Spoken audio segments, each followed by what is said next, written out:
너희는 그것을 이렇게 먹을지니 허리에 띠를 띠고 발에 신을 신고 손에 지팡이를 잡고 급히 먹으라.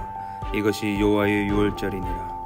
내가 그 밤에 애굽 땅에 두루다니며 사람이나 짐승을 막론하고 애굽 땅에 있는 모든 처음 난 것을 다치고 애굽의 모든 신을 내가 심판하리라. 나는 여호와라. 내가 애굽 땅을 칠 때에 그 피가 너희가 사는 집에 있어서 너희를 위하여 표적이 될지라. 내가 피를 볼 때에 너희를 넘어가리니 재앙이 너희에게 내려 멸하지 아니하리라. 너희는 이 날을 기념하여 여호와의 절기를 삼아 영원한 규례로 대대로 지킬지니라. 여러분 혹시 복제인간에 대해 들어보셨나요? 조금 오래된 영화이긴 하지만 아일랜드라는 영화를 잠시 소개하고자 합니다. 영화에서는 우리가 살아가고 있는 지구에서 더 이상 사람이 살 수 없는 상황이 찾아오게 되었습니다. 그리고 인류의 일부만이 살아남게 되었고 자신들이 유일한 생존자라고 알고 있었지요. 그렇게 이들은 어느 장소에서 지내게 되는데요. 그 장소는 유일하게 살아갈 수 있는 공간이라고 믿는 유토피아에서 생활하고 있었습니다. 그런데 이들에게는 한 가지 꿈이 있었습니다. 그 꿈은 바로 지구에서 유일하게 오염되지 않은 공간, 바로 아일랜드라는 곳으로 가는 것인데요.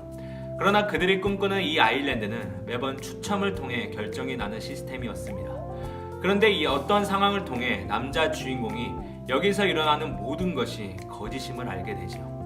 자신을 포함하여 여기에 살고 있는 모든 사람이 클론이라는 복제 인간임을 알게 됩니다. 추첨을 통해 아일랜드로 가는 것은 이 영화에서는 스폰서에게 가는 것인데요. 즉 진짜 인간에게 신체 일부를 제공하기 위해 죽음으로 가는 길이 바로 아일랜드로 향하는 것이었습니다. 다시 말해 진짜 인간 스폰서는 당시에 영향력 있는 사람들이었고 이들도 죽음의 상황이 다가왔을 때 그 죽음의 상황을 해결하고자 인간이 생각한 방법을 사용했다는 내용입니다. 영화의 스토리처럼 인간은 이런 죽음의 문제를 뛰어넘기 위해 나름의 방법을 사용해보지만 결국 실패하게 됩니다. 오늘 말씀에서도 사람들에게 이와 같은 죽음의 문제가 찾아오게 됩니다.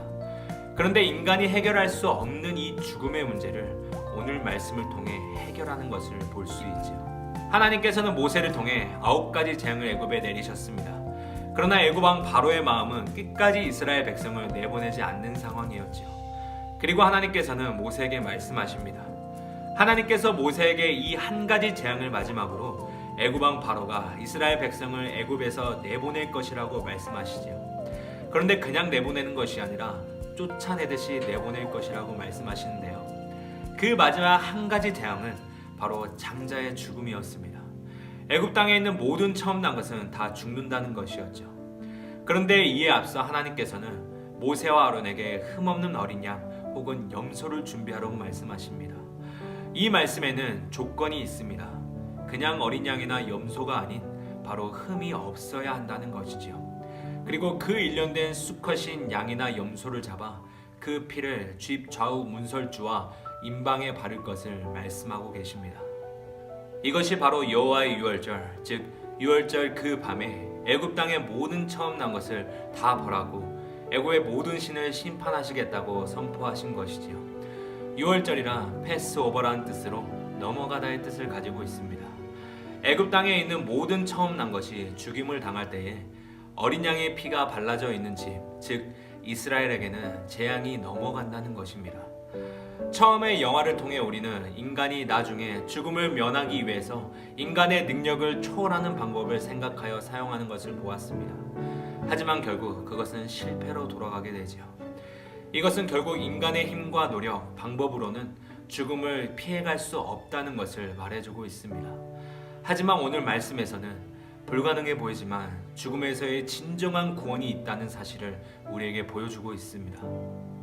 죽음에서의 진정한 구원은 바로 하나님께서 말씀하신 방법을 알아야 합니다. 하나님의 첫 번째 방법은 흠이 없는 어린 양을 준비하는 것입니다. 오늘날 우리는 이 시대를 코로나 시대라고 부릅니다.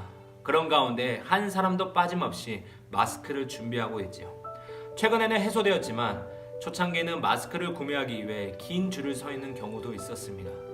그런데 마스크를 구하지 못해서 어떤 동영상에는 휴지 몇 조각으로 마스크를 만드는 방법을 알려주기도 했습니다. 그러나 그것은 올바르지도 효과적이지도 않은 방법인데요. 이처럼 바이러스를 막기 위해 나름의 많은 방법들이 제시되었습니다. 그러나 어찌되었든 서로를 위해 마스크를 써야 한다는 이 방법은 우리가 지켜야 합니다. 이처럼 하나님께서는 수많은 동물 중 왜 어린 양을 준비하라고 하셨을까요? 그리고 왜 흠이 없는 것으로 준비하라고 하셨던 것일까요? 어린 양이 가리키는 것은 다름 아닌 예수 그리스도를 가리키고 있습니다. 또한 흠이 없는 양이 나타내는 것은 흠이 없으시고 죄가 없으신 예수님을 말씀하고 있지요. 죽음에서 진정한 구원은 오직 어린 양이신 예수 그리스도를 말미암는 것임을 이스라엘 백성에게 말하고 있습니다. 이것을 통해 하나님께서 이스라엘에게 말씀하시는 메시지가 있습니다. 지금은 어린 양을 통해서 간접적으로 예수 그리스도를 보여주며 구원의 방법을 제시하고 있지만 앞으로 장차 우리의 모든 죄를 해결하시기 위해 독생자 예수 그리스도께서 친히 이 땅에 오신다는 것을 알려주고 있는 내용이기도 합니다. 즉 우리의 죽음의 문제에 대한 하나님의 방법은 어린 양이신 예수 그리스도를 알아야 하고 흠이 없으시고 죄가 없으신 그분을 믿어야 한다는 것이지요. 그렇게 진정한 구원은 사람의 생각과 노력으로는 불가능하고 오직 하나님께 있다는 사실을 보여주고 있습니다. 그런가 하면 마지막 재앙아 죽음의 문턱에서 이스라엘 백성을 구원하시기 위한 하나님의 두 번째 방법은 어린 양의 피를 문설주와 임방에 바르는 것입니다. 앞에서 하나님께서 준비하라고 하신 어린 양이 가리키는 것이 장차 이 땅에 오실 독생자 예수 그리스도임을 보았다면 그 다음은 이스라엘 백성에게 어린 양의 피를 문설주와 임방에 바를 것을 말씀하셨습니다. 그리하면 애굽 땅에 마지막 재앙이 내렸을 때 그 피가 표적이 되어 넘어가고 재앙이 내리지 않는다는 것입니다. 이것이 하나님의 방법이었습니다. 그런데 참 이상한 것은 왜 표적의 방법이 하필 피였을까요? 나중에 마지막 재앙이 임할 때 피가 눈에 잘 보이기 때문에 아니면 단지 구별하기 위해서였을까요? 분명 이스라엘 백성의 집과 애굽의 집을 구별할 수 있는 방법은 피를 바르는 것 이외에도 얼마든지 있었을 것입니다. 그런데 피를 바르면 그것을 보고 재앙이 넘어간다고 말씀하셨는데 만일 이스라엘 백성이 하나님께서 말씀하신 방법을 지키지 않았다면 어떻게 되었을까요? 이스라엘 백성이 자신의 생각으로 피보다 더 귀하고 가치 있는 것을 생각하여 다른 것을 문설주에 발랐다면 그들 또한 마지막 재앙에서 무사하지는 못했을 것입니다. 그런데 여기서 우리가 발견할 수 있는 사실이 있다면 바로 하나님께서는 아무런 의미 없이 말씀하시는 분이 아니시라는 것이지요. 어린 양이 상징하는 것은 앞서 보았듯이 바로 우리의 구원자 예수 그리스도입니다. 그렇다면 그 어린 양의 피는 바로 나를 위해 흘린 예수님의 보혈임을 알 수 있습니다. 즉 하나님께서 이스라엘 백성에게 가르쳐 주신 방법, 이런 어린 양의 피를 문설주와 임방에 바른다는 의미는 그들의 믿음을 본다는 의미이지요. 바로 그들이 하나님께서 알려주신 방법과 말씀을 믿고 순종하는지를 본다는 것입니다. 즉 우리가 예수 그리스도가 유일한 구원자임을 믿고 그의 말씀에 순종할 때 진정한 구원을 받을 수 있다는 것입니다. 코로나의 확산을 방지하기 위해 마스크를 쓰는 것이 이제는 우리의 생활이 되었습니다. 그로 인해 일상에서 답답함을 느낄 때가 많지요. 그리고 서로 거리두기를 하며 사람과의 만남을 최소화하는 것이 코로나 확산을 막는 최소한의 방법이라고 합니다. 그러나 다들 잘 알다시피 외국의 많은 나라에서 마스크를 쓰지 않고 사람과의 만남을 조심하지 않아 빠른 속도로 코로나가 확산되는 것을 보았습니다. 어떻게 보면 전문가의 말을 듣지 않고 실행하지 않았기 때문이라고 볼 수 있겠지요. 다시 말해 이것을 오늘 말씀에 빗대어 본다면 죽음에서의 진정한 구원은 오직 하나님께 있고 하나님의 방법 예수 그리스도를 믿고 순종하는 것임을 생생하게 보여주고 있습니다. 그리고 우리를 위해 예수 그리스도께서 우리의 죄를 대신하여 십자가를 지심을 그림자처럼 보여주는 사건이 바로 오늘 하나님께서 알려주신 유월절의 사건입니다.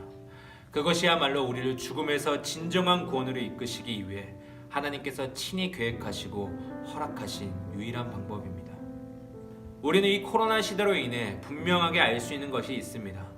과학이 발달하고 문명이 발전했음에도 눈에 보이지 않는 작은 바이러스를 하나 해결하지 못해 너무나도 많은 목숨을 잃은 것을 보게 되면 죽음이라는 문제는 우리 인간이 근접할 수 있는 범위가 결코 아니라는 사실입니다. 오늘날뿐만 아니라 아주 먼 옛날부터 많은 사람들은 죽음이라는 현실을 극복하고자 많은 방법을 생각하고 실행하였지요. 특히 우리가 가장 잘 알고 있는 중국의 진시 황제가 있습니다. 그가 불로장생을 위해 불로초를 구하는 것에 열심이었지만 결국 실패로 돌아가고 말았지요. 오늘날도 동일합니다.